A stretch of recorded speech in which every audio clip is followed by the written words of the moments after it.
What's going on, and welcome to the NBA play-in betting stream. My name is Tom Vechhio. I'm here with Liv Moods. We'll be here for the next hour taking your questions, going over some of our favorite props for tonight's two games, and of course, looking forward for the upcoming series and any potential futures on the board. Liv, how's it going? You excited for tonight's games?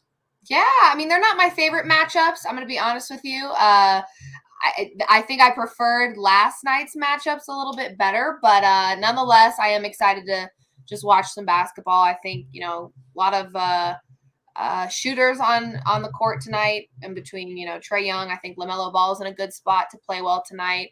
The Spurs-Pelicans game, man, that one's tough for me. I've gone back and forth a million times on different things I like. I do have a prop I like in that one, and we can get into props later, but I don't know. It's hard for me to pick a side or a total in either one of these matchups tonight. Yeah, I would say tonight's really tough compared to last night. Last night I was on the Cavs, as a lot of people were, plus 8.5, plus 9.5, depending where you got them. I was on the under in the second game. I was on the over. That one killed me. That one killed me. Tonight's really close. Like these lines at 5 and 5.5 are super tight. I think the over/under, just given the way these teams play, specifically Charlotte and Atlanta, like we could see this game end, kind of 130, 125 in almost either direction. I wouldn't be truly surprised. So I'm very hesitant on the total. I'm very hesitant on the spreads. Let's get into it with your props. Where are you starting off with tonight? Yeah, we can start in that first matchup between the Hornets and the Hawks. I get a lot of questions when people are tailing my props or looking at my, props, and they're like, why don't you ever go for, the starters or the main guys? A guy like Trae Young, listen, I think he is absolutely due to have a night. What concerns me is that the Hornets have actually buckled down and locked him up in a lot of the matchups between these two teams this season. And so here's my problem. You're looking at the trends. You're looking at how the Hornets have been able to defend Trae Young all season long, and you go, hey, I kind of lean towards the under in this one. But taking Ice Trae in the playoffs and taking an under just feels cynical. I cannot do it. And honest to God, this is one of those bets where, and I have taken an under on Trae Young before, and I still stand by that bet. Trends-wise, numbers-wise, how that team defended point guards, everything lined up for the under to hit, and he had 20-something at halftime. So I refuse to ever take another Trae Young under in my lifetime, but I do think the under is kind of the move for him tonight. That is not my play because, again, I'm just not ballsy enough to do it myself. I just cannot take under on points for Ice Trae in the playoffs, especially playing at home. But I am looking at a different guy tonight for this Hawks team to really play super well. I'm sure you can take his points if you're not super comfortable, because I'm taking this bet and I already know I'm going to sweat it out because it is a threes prop, and threes props always terrify me. But I'm looking at Kevin Huerter tonight. Over 2.5 made threes is what I grabbed it at. Okay. Really, really liking him tonight. He's facing a Hornets team that has struggled with perimeter defense throughout the entire regular season. I think they've struggled with defense, period. But perimeter defense especially, they have really, really struggled. He has hit this over in 3 of the 4 games that he has played the Hornets this season. He's averaging 4.25 threes against the Hornets this season, and is also shooting on average 54.8% from the 3 versus the Hornets. So I'm really liking Kevin Huerter over 2.5 made threes. And another little stat, if you're still feeling nervous about it, the Hornets in the last 7 are giving up the second most threes to opposing shooting guards at an average of 4.78 per game. So I like Huerter to take a lot of shots from the 3 and hit that over 2.5 tonight. So 2 things on that. First off, with Trae Young, he's also one of the players I'm very hesitant to take unders. And it's not just him, but it's the type of player that he is, because he could start 1 of 10 from the field. Ultimately they're going to be leaning on him, and he's still going to have that volume of shots. So he's going to keep shooting regardless if he's hot or he's cold, they're up, they're down. He's going to be out there for 35, 38 minutes. So I'm always hesitant on that type of player that just has that volume of shots on a nightly basis, and totally on board with going to Kevin Huerter. Charlotte, as you said, they allow a ton of threes. They were the second worst team in the league this year for the most 3-pointers allowed per game to their opponents. Milwaukee was dead last. So I'm actually looking to his teammate, and that would be Bogdan Bogdanovic at over 3.5, sitting at plus 116. He's a player that comes off the bench, so he could be going overlooked at times, but he's a great shooter. He's consistently taking 8, 9, 10, 11 3-pointers per game. And if this game is going to have some back and forth pace, I like that plus money going for the over. A player that's consistently hitting. If you look at his game log to end the regular season, Bogdanovich is out here putting up, again, 6, 7, 8, 9 attempts per game, and he's knocking down 3, 4, 5, 6 of them in a lot of these recent games. So I love that potential volume. His minutes are going to be there, again, coming off the bench, but they rely on him for some scoring. So threes against Charlotte, I guess, is the way to go to start things off. It is. What's the second one that you're on? Yeah, this one's interesting for me. I think half of the reason I love the Spurs is because of DeJounte Murray. And initially I was like, ooh, I might even sprinkle on a triple-double for him. I still don't think that's a bad idea based on the averages that he has had versus the Pelicans this season. And I think if there is a guy, kind of like Trae Young, if there is a guy that is going to keep the Spurs in this game and do a little bit of everything, it is DeJounte Murray. But I am looking at somebody else as well to do some assisting because I think, obviously, we know DeJounte Murray can score. And so I actually like Keldon Johnson over 2.5 assists tonight. And he's only averaging 1.8 in the 4 games that he's played the Pelicans this season. However, he has hit this over in 4 of the last 5. And the Pelicans in the last 7 are giving up the 5th most assists per game to opposing power forwards at an average of 5.3. So I'm really loving Keldon Johnson to at least hit over 2.5. I imagine he'll be feeding the ball. I think most people will be feeding the ball to DeJounte Murray. I do think DeJounte Murray will be doing a lot of facilitating.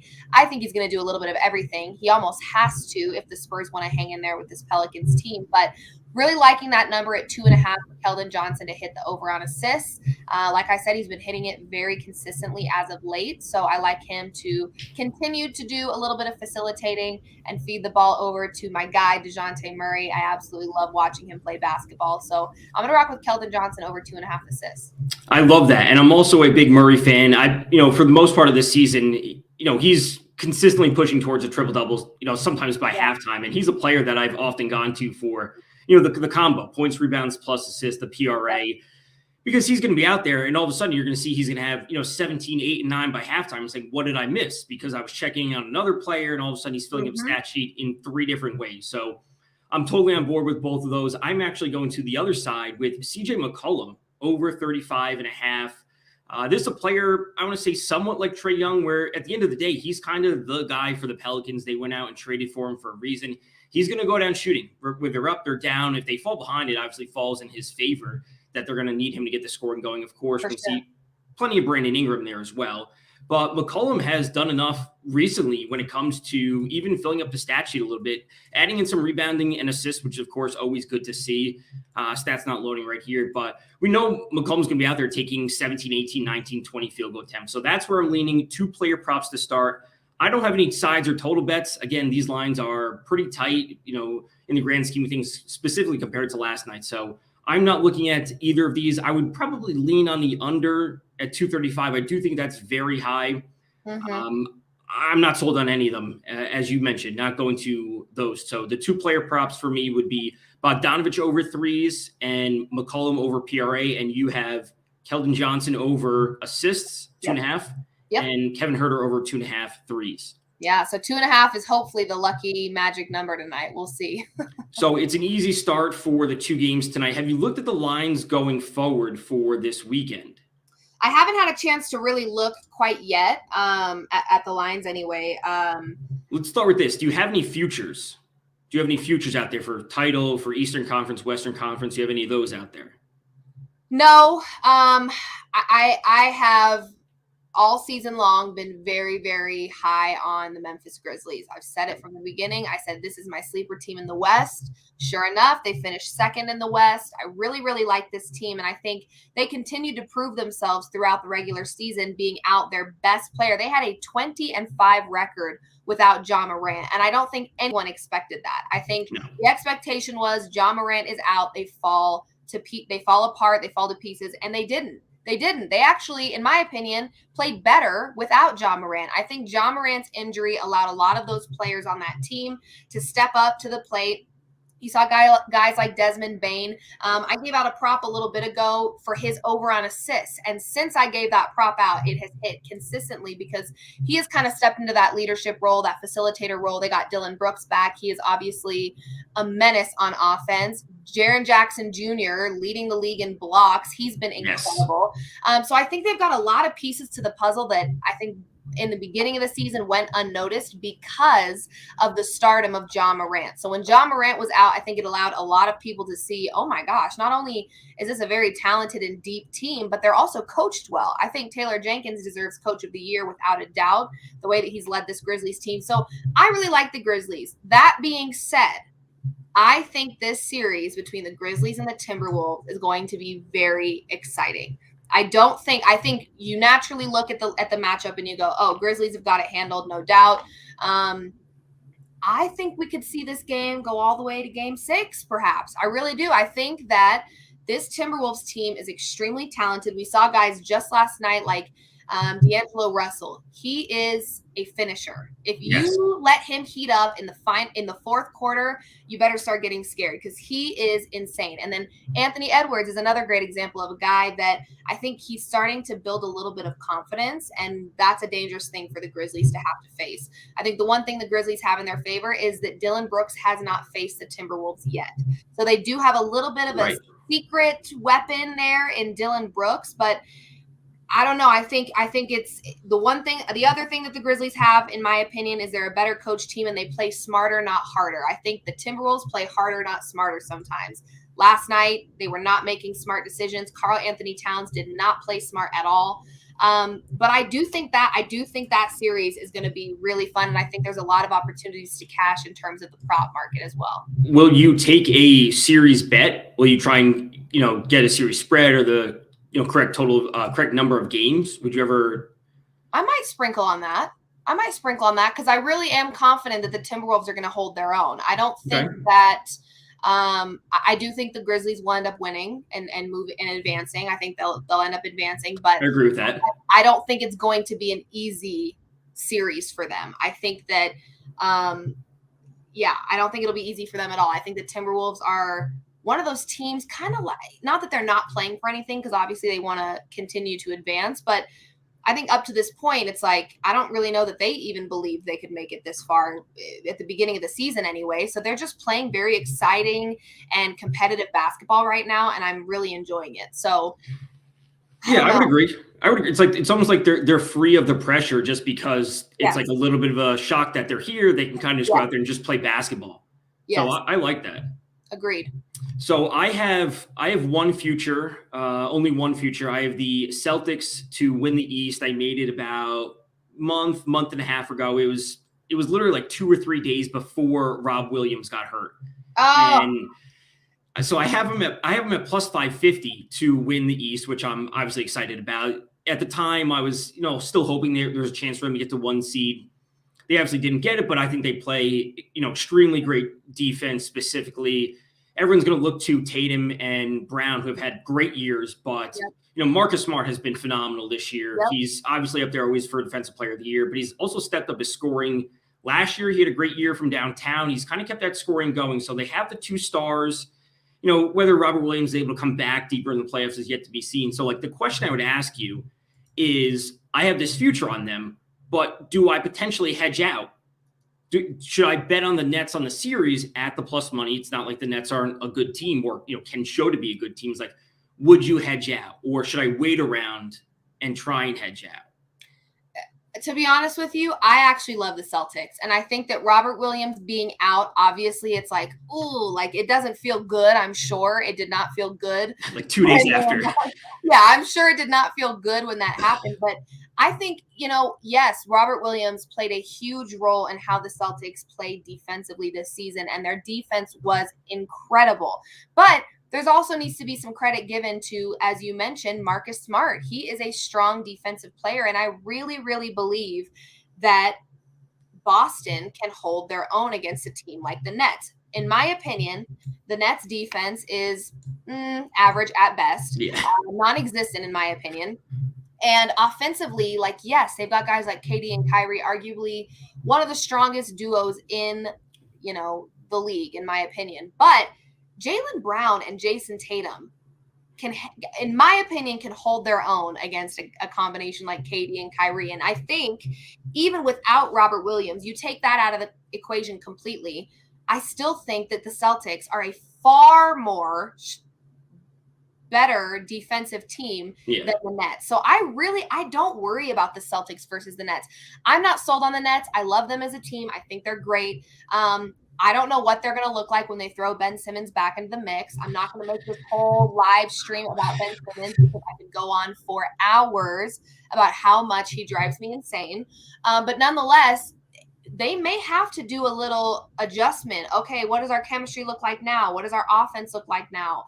The ball is coming through Ben Simmons' hands. He's facilitating now. I mean, when was the last time we saw Ben Simmons pick up a basketball? I don't have that much faith. Game 7 against the Hawks last year. Right. So I don't have that much faith that you throw him back into the mix and things are going to be like, woohoo, everything looks great. I'm really not. I don't know what we're going to get from him. I don't know what we're going to get from the Nets when he is thrown back into the mix. So I love the Celtics. I really don't worry about them without Robert Williams. Obviously, that does have a huge impact on their defense, but I also think they are an extremely well-coached team. I think Ime Udoka could be in some serious conversation for Coach of the Year as well. He's incredible. So I say hold out faith because I really do think the Celtics can hold their own. All right. So, I obviously have some decisions to make between now and Sunday. And obviously, I can just take this on a game-by-game basis. And I would say the same thing for anyone. If you have futures, you can obviously wait until the series gets closer. You can go game by game and start potentially hedging off of that way is always. Would you be willing to take a shot on any of these to make the playoffs? We have the Hawks, they have to win multiple games, or the Hornets have to win multiple games. Would you, sprinkle on any of these bets? Let me look here. Because some of these are, the Hornets at plus 630, that's a big number, but there's multiple steps to get there. Yep. What is the value like for the Spurs? The Spurs is sitting at plus 820, which is a huge number. Never mind. God, that scares me. Let me see here. Because I think the play-in presents, a lot of different opportunities to bet, because I know some people that are, they're holding Cavs tickets, to make the playoffs because they obviously started super hot and they had, dealt with some injuries, and they're in the spots like, do I hedge against them? Do I, bet against them to just try and recover the initial bet? And I was like, that's a great question, because there's multiple steps for them to advance. So even if they miss out on game 1, which they did, you can still look to, hedge off of it again. Right. Yeah, no, this is the playoff. The play-in tournament is always a tough one because, in my opinion, I'm very happy for the Timberwolves, but I think that the Clippers played better basketball for the majority of that game. I think it was the fourth quarter that was really huge I think had Russell and Anthony Edwards not really picked up steam in the end there, the Clippers would have handled business just fine. The play-in tournament's tough, though. It really is, because what we've seen in these last few games of the regular season hasn't been the teams in full. It hasn't had starters playing full minutes. And so it's interesting you don't really know what you're going to get, to be honest with you. I would say I lean with the Hawks, obviously. I think that they are the most experienced team. And I think that definitely goes a long way when you're talking playoffs, because playoff pressure is a real thing. Trae Young is a great leader. Obviously, John Collins not being involved is a pretty big loss for the Hawks. But, that's tough. So the playoffs is tough. The only thing that, there's a part of me that wants to take the Clippers to not make the playoffs at plus 198. There's a part of me because, when we look at this, this Clippers lineup, and sometimes when they're out there, like if it's not Paul George scoring, sometimes a part of me saying like, who's going to be out there scoring if he can't get it done? If Paul George, who's going to be the secondary scorer behind him? Because if Paul George is going for 25, 30 a game, they need someone else. And there's not always a consistent option that brings that secondary. Like Reggie Jackson can give you some points. Morris can give you some points. Even Zubac can be out there doing a little bit of everything, but there's no like pure scorer. And if Paul George has one off game, they're going to lose. Right. And we look at a team like the Spurs that have multiple options, or the Pelicans. Let's say the Pelicans lose tonight.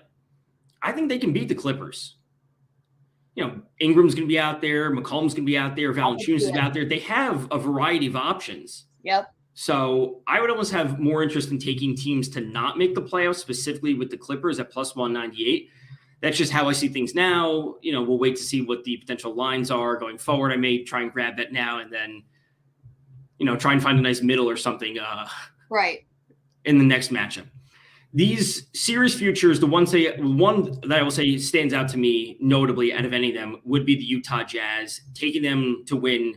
Not the Utah Jazz, the Dallas Mavericks at plus 235, simply because Luka and the status of his calf strain is yet to be determined. Right. So I'd be willing to jump on Dallas now, and then if Luka is ruled in, that line's obviously going to change dramatically. Is that something you look to do? Try and get ahead of news, get ahead of injuries, that sort of thing? Yeah, and I actually love that bet, mostly not even for what you mentioned in terms of Luka being injured and potentially that news changing, but I do not trust the Jazz. I just don't trust the Jazz. They are a betting liability. There is nothing to me about this Jazz team right now that is like convincing. It's just not. I don't see any sort of chemistry with them. I don't see anything offensively or defensively that makes me go, wow, I really think they could do some things here. They have burned me too many times in the regular season from a betting perspective that I think I'm just anti Utah Jazz anything. Not because I don't think they're a great, team and they have great players, but there doesn't seem to be that cohesive winner's energy with that group right now. It's just very off.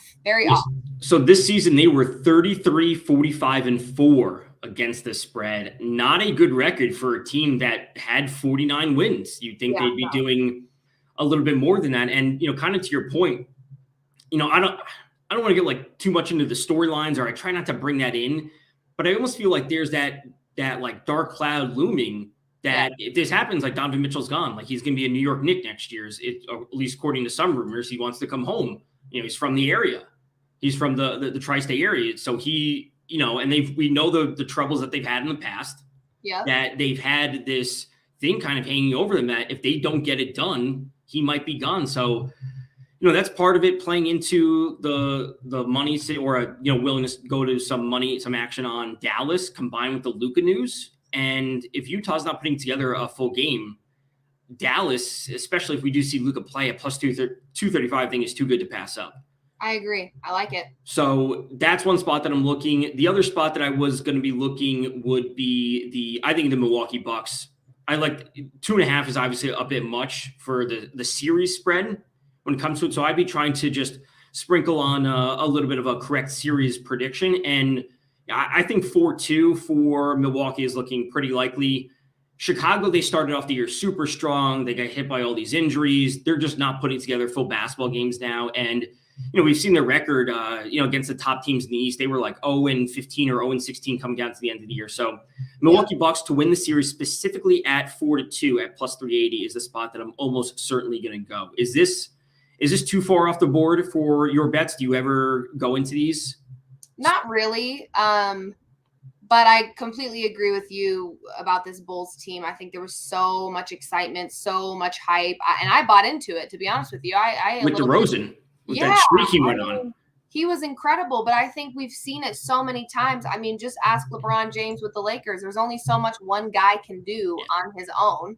And I think DeMar DeRozan, despite the numbers he was putting up, to be honest with you, it kind of looked at the end there like he was getting a little burnt out, and I don't really blame him. I mean, he was doing everything for that team. So I've kind of lost all the excitement around the Bulls. I just don't see it. The Bucks, again, have more experience in this spot. Great leader in Giannis. And Giannis, as an incredible of a player as he is, he does have help. You've got Drew Holiday, maybe not the most consistent guy in the world, but when he is on, he's on. Chris Middleton has been great. At least Giannis has help, and that obviously will help the Bucks go far. But, I've lost excitement around the Bulls. So we have one comment in chat. Christian on YouTube is saying Nets will lose to Boston in 7. So that would be series total games. No, Correct score. Here we go. Nets lose to Boston in 7, which would be Boston Celtics winning 4-3 at plus 370. So if you believe that, you can make that bet now. And frankly, this is probably between this and the Toronto Philly series, this might be the closest series in the East. So if you're willing to, jump on some of these, obviously before the series starts, getting it at plus 370 is always good. I think that this Toronto Philly series is going to be absolutely amazing. I think that this is probably the closest series, again, outside of Boston and the Celtics. I don't know what to make of this because I can see in like multiple iterations, either team winning for a variety of reasons. I also could see them all losing for a variety of reasons because I think the starting unit for the Raptors is amazing. I've been a big Scotty Barnes fan. I think he should be up there for Rookie of the Year as he is. I think Siakam's amazing. Van Vliet is amazing. But then, of course, we have the 76ers. And if Harden actually shows up in the playoffs, him and Embiid are obviously borderline tough to stop by anyone. Yep. So what's your take on this series in the East? And we'll flip to some teams in the West. I definitely think that this series is going to go the distance. I don't think it's going to be an easy win for either team. One thing I think that the Raptors have in their favor is it seems like they are picking up momentum at the right time. Like it just feels like they're really, and they've been a pretty consistently good team throughout the regular season. But as of late, we're really seeing their defense step up. Offensively, they're really, really clicking. I mean, their center in Siakam has been incredible. They were battling a few injuries here and there throughout the regular season and still managed to be a really, really great and competitive team. So I actually, you know what? I would not be surprised if the Raptors upset the 76ers in advance in this series. Yeah, at the trade deadline, I did a show with Stadium, and I said that the Raptors, they made just a few moves at the trade deadline. They brought in Thad Young, they shipped out some players, like very, very minor moves, but kind of secured that depth. And they're a team that's going a bit overlooked because we see Harden going to the 76ers. We know that the Nets are obviously still strong. The Celtics were up there. The Heat are up there, a team we haven't spoken about at all.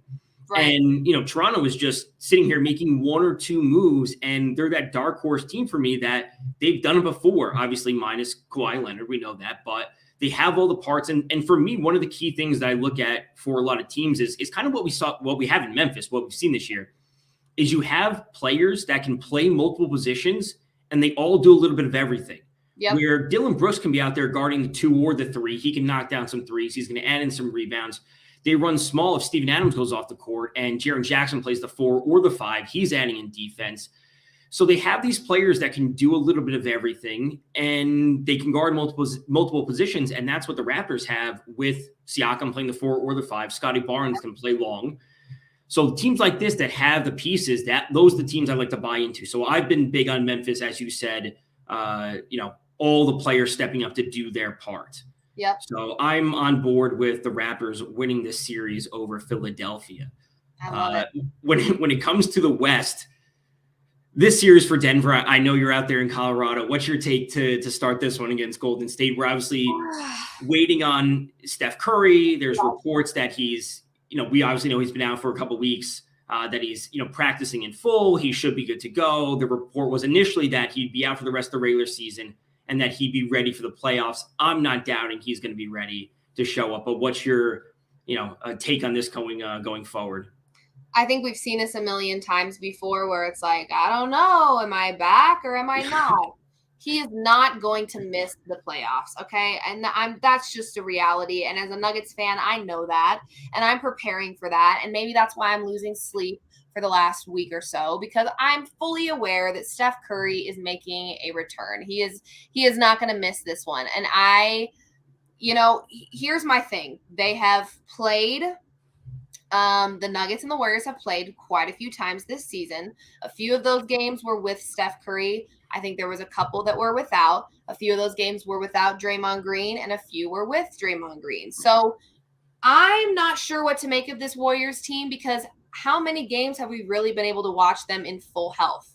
How many games have we really been able to see them with Steph Curry and also with Draymond Green on the floor?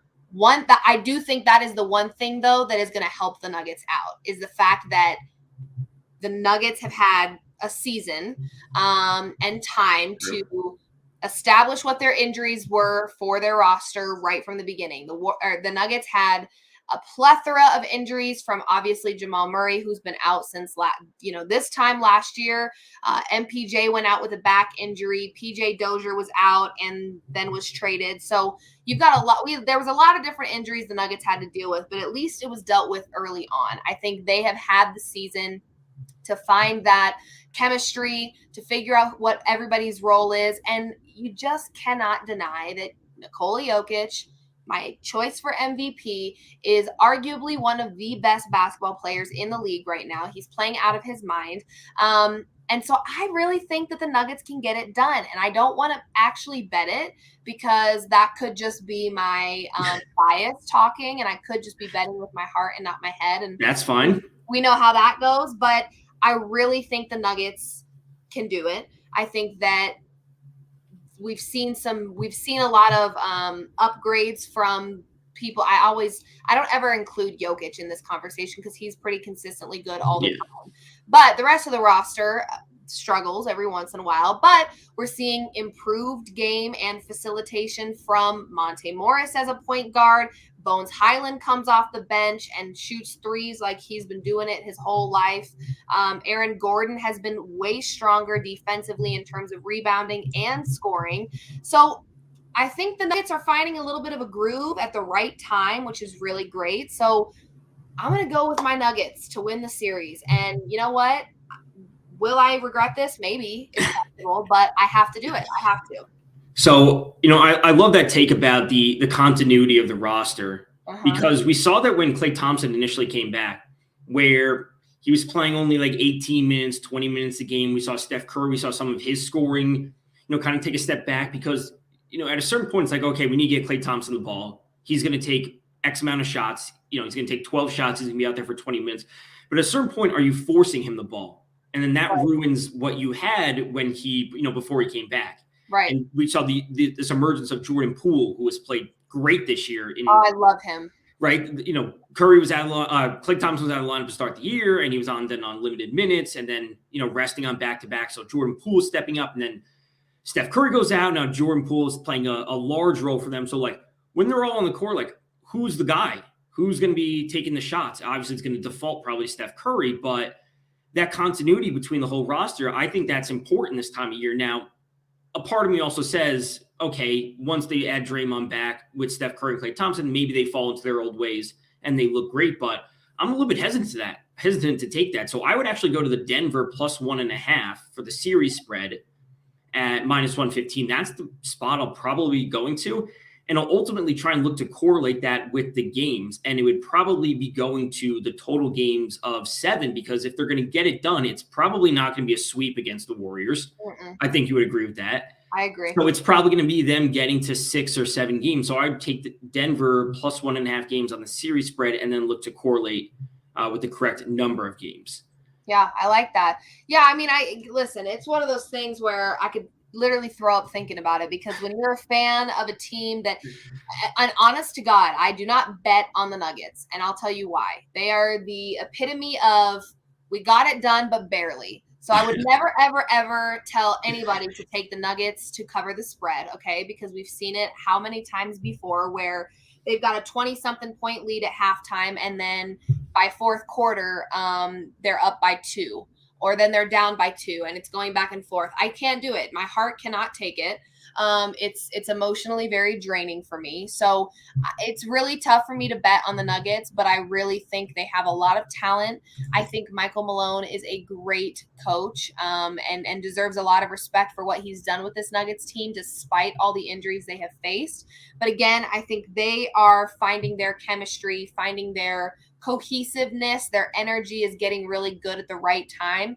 And I can't say the same for the Warriors, because we haven't really seen them play all together on the court at the same time. So, I don't know. I'm going to rock with my Nuggets, but it absolutely terrifies me, no doubt.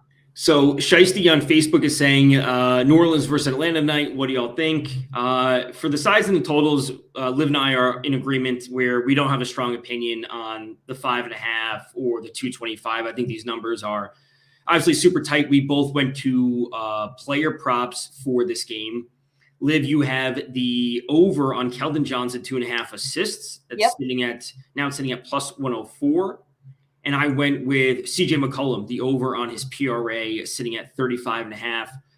As you said, Keldon Johnson's going to be, distributing the ball a little bit to Murray. We know that. Stepping out, hopefully hitting some threes. Murray will be doing. And then I like CJ McCollum, leading the offense for the Pelicans, a player that's just going to, go down shooting. He's never going to not take those field goal attempts. So pretty straightforward for me. Again, no large lean on the side or the total in this game. Agreed. So this game, I think is, I have more hope for the Hornets and the Hawks to be a closer game, because if we don't see consistent scoring out of some of the secondary options from the Spurs, I think the Pelicans could run away with it. So I'd lean on the Pelicans, but ultimately not a bet that I'm making. The one series we really haven't gotten too far into would be, besides saying Bulls and Bucks, but would you look to bet teams based on their futures ahead of time in terms of the seeding, in terms of who they're playing, like the Heat? Would you bet on the Heat as soon as the line comes out, once that matchup is set, or how do you approach that situation? You know what? The NBA is so tough. It really is so tough, because I think that because it's such a star-driven league, the late scratches, this player's pinky toenail hurts and is sore, so they're not going to play tonight. It's like, oh, for God's sake. So it's a really tough thing to do stuff too far in advance, unless it is a futures bet, which obviously even that, you run such a huge risk. I think anytime you're in the futures market, you better just keep your fingers crossed a little bit, because it's kind of anyone's game. But I really like the Heat. That's a team that we haven't really touched on, but I really do like what we've seen from them so far. I think defensively, they've obviously been really strong. Shout out to Bam Adebayo. I think they've got the 6th man of the year in Tyler Hero. Jimmy Butler is Jimmy Butler, so he will get half of his points will come from the free throw line, because he just manages to get to the line for half the game. So they've got a lot going for them. But I don't know. Offensively, sometimes I get a little antsy with the Miami Heat, because they can be a little, for God's sake, don't ever, ever, ever take a Duncan Robinson player prop. I don't know how many times I have to scream it from the rooftop. I have told people sun up to sundown, I'm like, whatever you do not take Duncan Robinson's player prop. And every time I say that, they're like, well, I think I'm just going to do it. He's in a really great spot tonight. I'm like, okay, best of luck. And sure enough, they come back to me and say, yeah, you might have been right on that one. He did not do anything for me. But that being said, Duncan Robinson in the bubble, when it was time to turn it on for the playoffs, was out of his mind. So I think that the Heat have the weapons offensively and defensively to be a really, really strong team. But again, I'm looking at that plus 350 with the Celtics, and I am liking the Celtics. I am. So I'm just looking for an update here, because I think it was either Saturday or Sunday, Bam Adebayo went into the league's health and safety protocol, which is... you know what? I think I did see it. Was it for COVID? Yeah. So I don't remember what date it is. I'm just trying to look for that update, but that obviously puts a huge wrench into things for the Heat. Wrench. So the point I'm asking is, or the point I was trying to make is, as soon as we figure out who the Heat are playing, like, do you jump on those lines immediately when they're out? Whether it's 5, 6, 7 points, whatever they're laying as the number one seed, maybe more. Would you jump on those lines, kind of in combination? My next point would be with this Bam Adebayo news, because of the uncertainty. Because this is something I always struggle with, where I think I see the line and I'm like, okay, this player's doubtful, this player's questionable. Again, to your point about all these late scratches, et cetera, et cetera. I love this line at 6. I think this line's going to go to 8 or 9 if this player gets ruled out, and then all of a sudden he's ruled in and it moved in the opposite direction. So do you jump on those lines early? Yeah, I think it's very circumstantial. Like you just said, if the Heat depending on who they're playing, if you're getting them at a number that you don't think you're ever going to see again, and you're like, this is too good to be true, and there's a part of you that believes Bam Adebayo is going to play, or they can still cover the spread without Bam Adebayo, but even better if he is playing and this line jumps 2 more points in the other direction, or in the direction, you absolutely grab it. I think if you look at a line and you go, okay, realistically, Bam will probably play, and this line is at 4.5, and I think it'll end up getting pushed all the way up to 6.5. I would grab it at 4.5. Absolutely. Yeah, that's always something I struggle with, where, like on a regular day-to-day basis during the regular season, I look at the injury report multiple times per day. Because I want to see. I look at it way too much. I'm sure it's like all my screen time is the injury report. So it comes out at every half hour. So I'm like always ready to update that on the NBA site to see that new updated PDF of whatever they're going to be sending out, because I want to know like what players are going to be in and out, and I try and jump on the lines early to get it. 1 or 2 points on one day may not seem like a lot. It's a huge difference. But over the course of the whole season, if you string together, so many of these bets because you were out on the news early, that's profitable. Like I love seeing that, like when I make a bet and then it gives me a cash out option for more than the bet was placed before the game even starts, where like the points moved in my favor. So I'm always following news. I would say that specifically in the playoffs, make sure your news sources, whatever you're using, are updated. I will say we will see fewer players play in the playoffs as we normally do. It's going to be tighter rotations. So some of the peripheral players for these teams, when it comes to the player props, those can be a little bit unique, because we're going to see very limited minutes for some of their bench players. So if you can find soft lines on some of their depth players that will be playing, that's the spot I would go. Or live betting, obviously live betting. What's your take on live betting? Do you ever go to that? I don't do it super often, not because I don't like it, but because I'm not quick enough. Okay, so I always try and find a middle where I'll take the under, or I'll take the over on a game where I think it's too low, and then if they're scoring, I'll try and live bet the under to try and find that middle. Yeah, which is that's smart. It's obviously very tough, and there can be large swings where teams just go cold and no one's hitting, so the line is plummeting. But that's something I always try to take advantage of in the playoffs, because the swings that the teams go on and momentum, we see these teams just knocking down threes, back-to-back possessions. That will jump the over-under. And if I don't think it's sustainable, I'm obviously going to try and live bet that under. So live betting specifically in the playoffs, obviously as you're watching the games, is super, super enjoyable.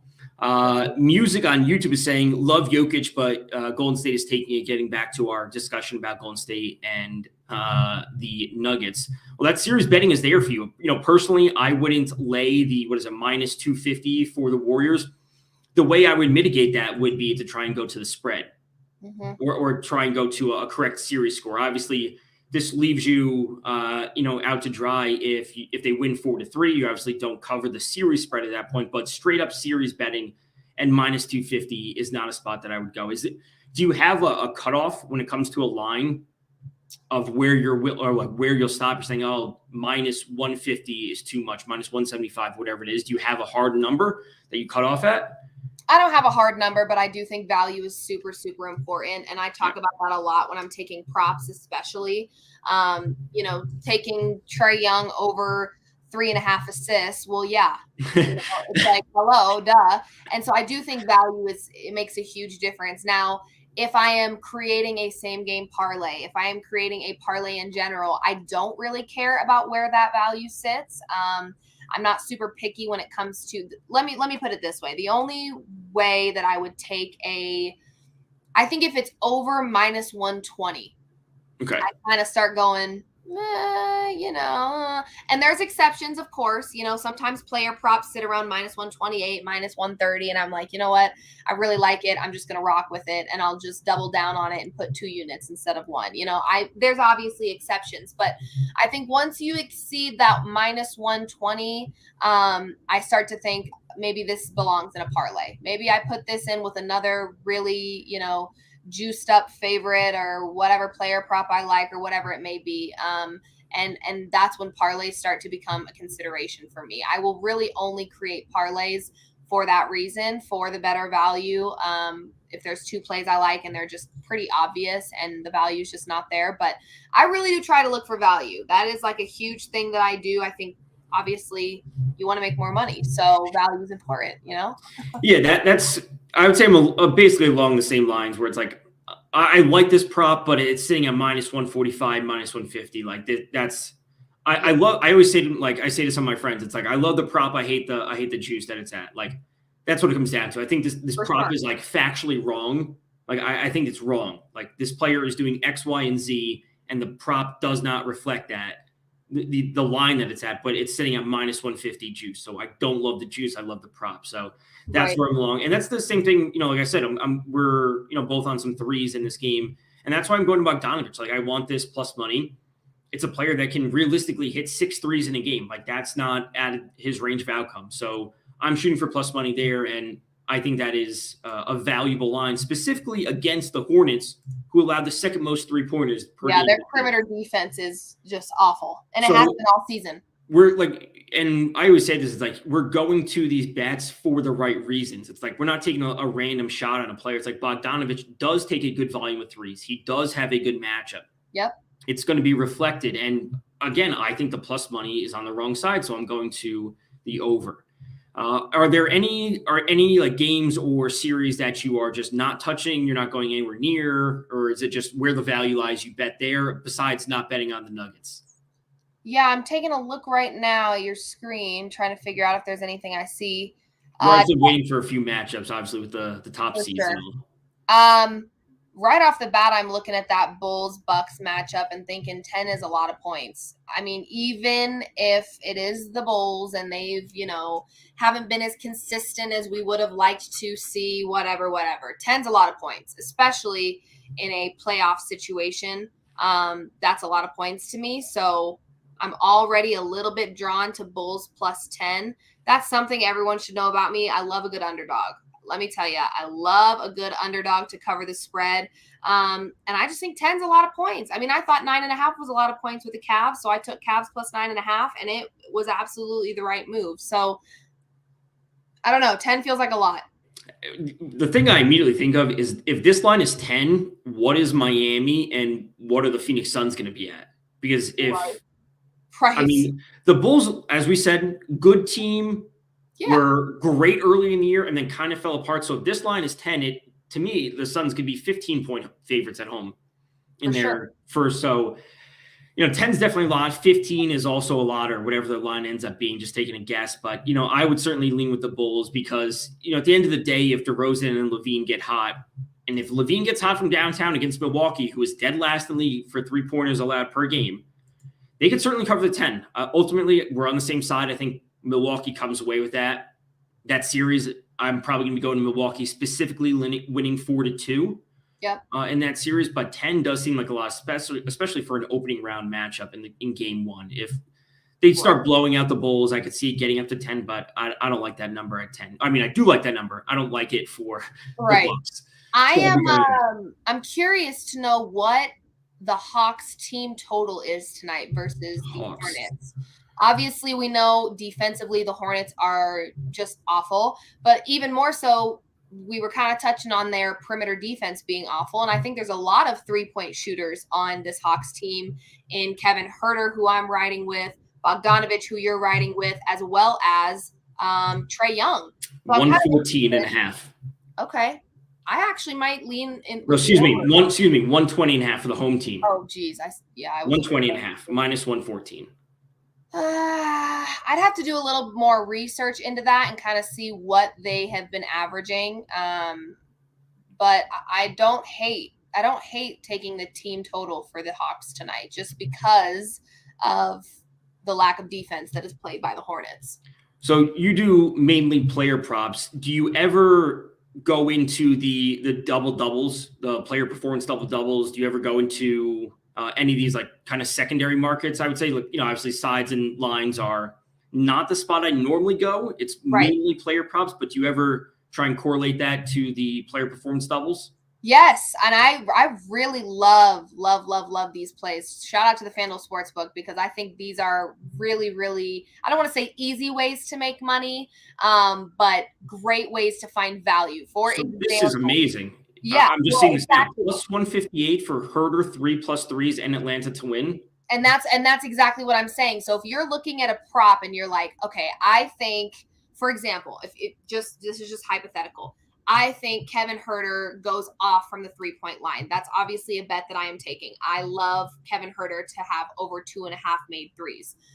I also think that the Hawks will win this game. So if that's the case, go check out these player performance doubles because you are likely to find your prop alongside a win by that team for great value. Just the other day, I had someone on my Instagram live and they were like, I really like Andre Drummond tonight to rebound well, score well, and for the Nets to win. I said, then go look at player performance doubles and take Drummond with a double-double and a Nets win. And the value there was great. So I think these player performance doubles are awesome. I think they are awesome. If you have a player prop you like and you're also like, okay, I like the Hawks tonight. I don't think they'll cover 5.5, but I do think they'll win. Okay, who's contributing to the win the most? Go look at those player performance doubles, grab that player and grab that team to win, and you've got yourself some nice value.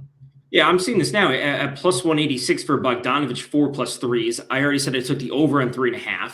I think Atlanta ultimately wins this game. Plus 186 is immense compared to, what is it, plus 114? Yeah, plus 114 for 3.5. So I also like to look at it in the sense of if the Hawks are going to be winning, how is it going to get done? It's probably going to be because of Trae Young doing X, Y, and Z. Yes. And that doing this. Like you have to put those together. Yes. I am so glad you brought that up because I think that's something that a lot of people need to hear or something that they just need to be reminded of because I do this for a living. I do this full time. I am sports betting full time and I still sometimes forget this. A great example of this is if I take a player to go over on points and I have lots of players that I'm looking at and I'm like over, I love it.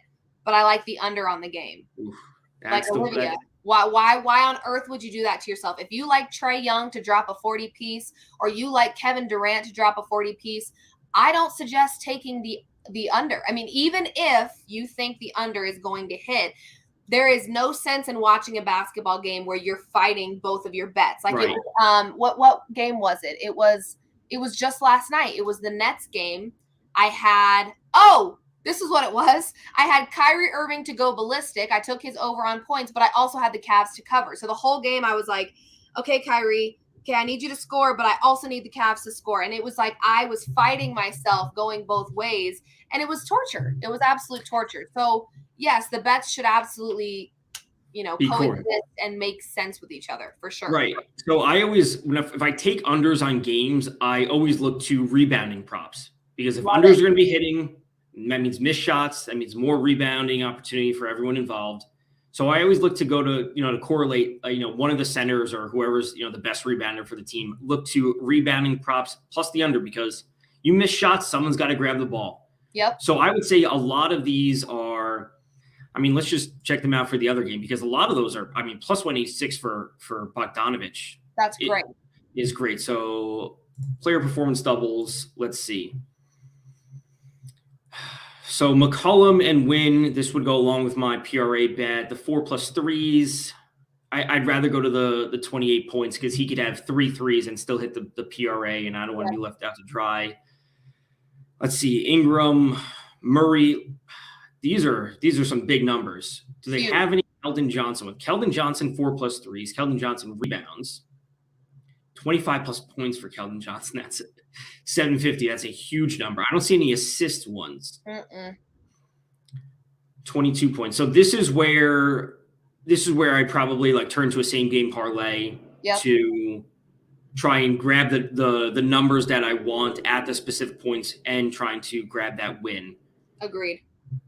So this is I don't like this number 114. I do like Valanciunas to double tonight, specifically against the Spurs. Jakob Poeltl does not play great defense. So I like this prop. I don't like the number. So ultimately I wouldn't go there because I don't like the value. The only spot that I think 205 for McCollum 28+, and the win is probably the first spot that I'd be looking. I'd have to dig much more into this to figure it out. But these are the spot that I normally look to grab as much value as possible.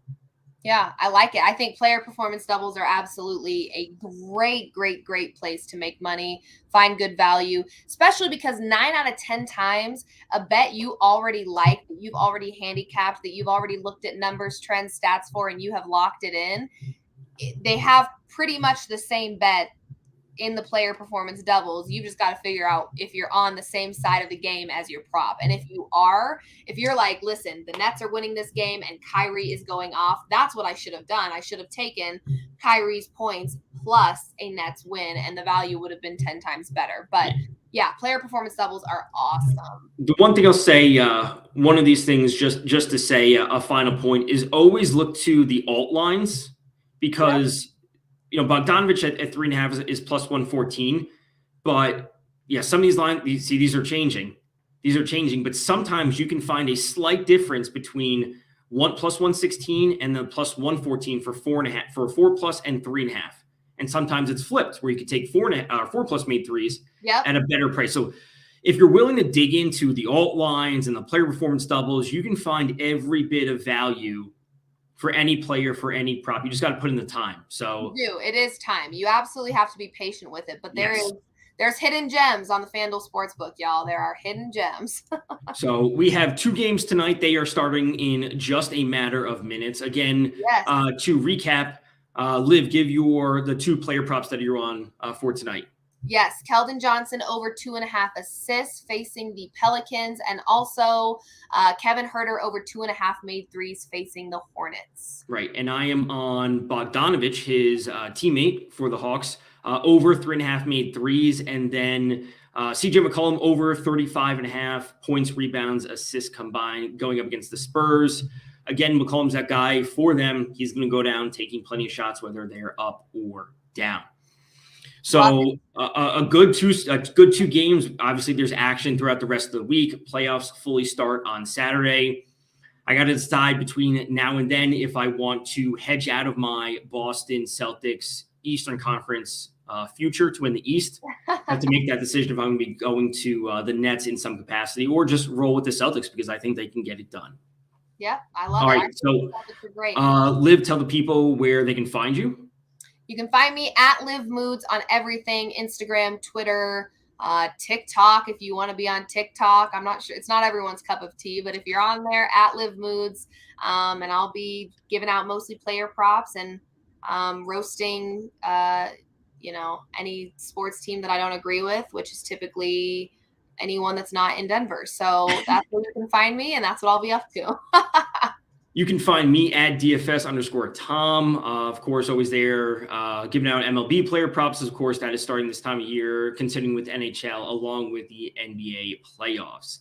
All right, so that does it. This has been the live stream for the betting leading up to the playing games. You can always follow FanDuel on the YouTube, Twitch, Twitter, and Facebook pages. Until then, everybody, good luck on your bets, and have a great night for NBA action. Bye.